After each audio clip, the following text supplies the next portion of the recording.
If you hear a train, I'm sorry. Watch part to one if you haven't. And by the way, unrealistic. So with the nukes being dropped onto USA and Saudi Arabia, we have the USA deciding to retaliate with some of their own by moving them into Turkey. Sounds kind of familiar, but whatever. So with this, we have the USA launching a nuke on Islamabad, which is almost completely captured by India in the previous war, and also just a nuclear power plant in Iran.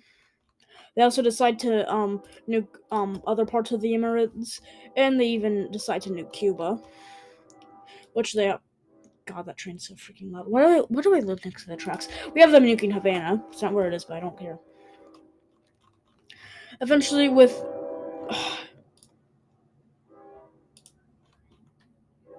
God, why?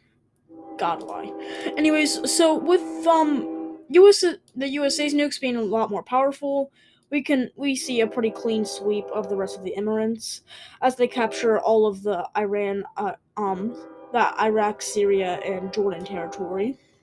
We continue to see the push into Iran until most of it is captured, and eventually this state, I guess you could say, is eventually completely taken. So now, with all of Iran being gone, there's only Pakistan left. And what does Pakistan do? They're not surrendering because, of course, they won't. And dear God, the train. Also, by the way, Yemen. Eventually, we see Yemen being the only real successor in this war right now, as they're screw it. They are able to capture all of Oman, surprisingly, and they're even to capture the holy city of Mecca after it's been nuked. They continue their front line into Saudi Arabia as most of the troops are focused on the eastern front. They even they capture most of the UAE with this, and they continue a push up to reach the Saudi capital, which I think is about right here. Eventually, we see a massive encirclement of Saudi troops and the capturing of the capital. Now, we can see only about 10% of Saudi's forces and blue team forces in general being over here, which is blamed to the massive success that Yemen is having. So the U.S.'s plan is to instantly knock out Pakistan so they can focus onto Yemen. With this plan is into action, and they make a drive for Islamabad. This ends up backfiring though, as Pakistan is able to encircle these troops and push into Iran. So now it just seems like this war is being dragged out. Eventually, do see some Saudi pushback as about 10% more forces are sent down, and we have the recapturing of Mecca and the capital. With this, both sides are locked in a stalemate for about 5 more months, and the war's been going on for almost 2 years at this point. Now, this is a full scale war as well, so it's like not anything to, just forget about. Eventually, we see more pushback from the red team by continuing the stretch into Iran and Saudi Arabia. I am stumbling like a psychopath. We do see even more Yemen advancements as they now continue their original plan of capturing the Saudi coast, which they're able to do so successfully. The next plan is to capture their Persian Gulf coast. With this, they capture Qatar and Bahrain, and they're able to even get over, and they're even able to get a sphere of influence over Kuwait. Ethiopia is just kind of being a supplier in this war. Although the U.S. calls on Ethiopia to do something, and they make a landing into Yemen, and they start and after more forces are put in, we have some more Saudi land being recaptured. I'm having some excellent voice cracks, aren't I? Like I just did it again. Wow. Eventually, we have a regatherment of blue team forces, and we see this very extremely slow but extremely harsh push into Iran and Pakistan and the rest of the Emirates. Now, it's an extremely slow push. We can only see like a major advancement about every 2 weeks, but that's because they have a lot of forces. It's not the largest ground invasion in history, but it's still up there. So after this is done, we have the blue team being able to sweep through the rest of Pakistan as they capture Islamabad and the state surrenders.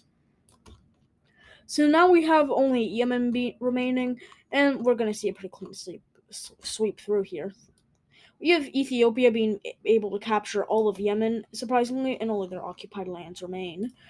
And now, because of this, the blue team won't accept any surrenders, except unconditional ones. We have blue team areas being recaptured and the fall of the Emirates. So now it's time to draw a map.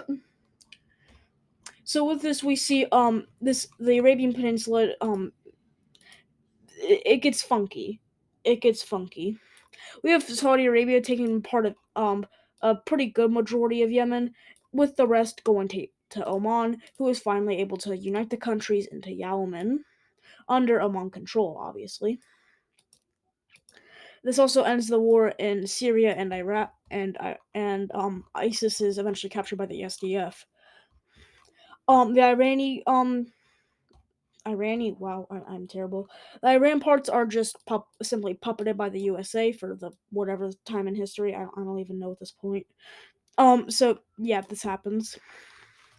We also have the SDF getting an extremely large amount of land from the Syria part, but it's not all of Syria because we have lots of that going to Israel. So now the reason why this happened was just because they didn't really want to control this part of Syria because it's extremely unstable, but all of Jordan and a bit of Syria would do. We have Saudi Arabia getting an extremely good part of Iraq, but it's nothing special. We have Kuwait expanding its borders, and now they're extremely big, and they're even able to cut the former Emirate states into two. So now with this, we have Azerbaijan and Georgia getting their part. We see Azerbaijan getting almost half of Armenia, which with most of the population being deported to Georgia, who also gets the rest of Armenia, even though they didn't really do anything for it, but the U.S. couldn't think of anything else, so they just gave them that. We also have another Chechen war breaking out, even though it's not Chechnya anymore. And let just convenience, okay. We don't have Turkey getting anything from that, but they just get a good job sticker. I don't freaking know. So yeah, now we have the that is cursed. Is that how it's supposed to be? Okay. Just there you go. That's ugly. I don't care. But we do see Turkey getting a little piece of land from Iran. A little piece of land from Iran. That rolled off the tongue extremely well. And Pakistan, they don't really know what to do with Pakistan, so U.S. puppet. Ethiopia gets literally nothing, but they might get some land eventually. There you go. That's it.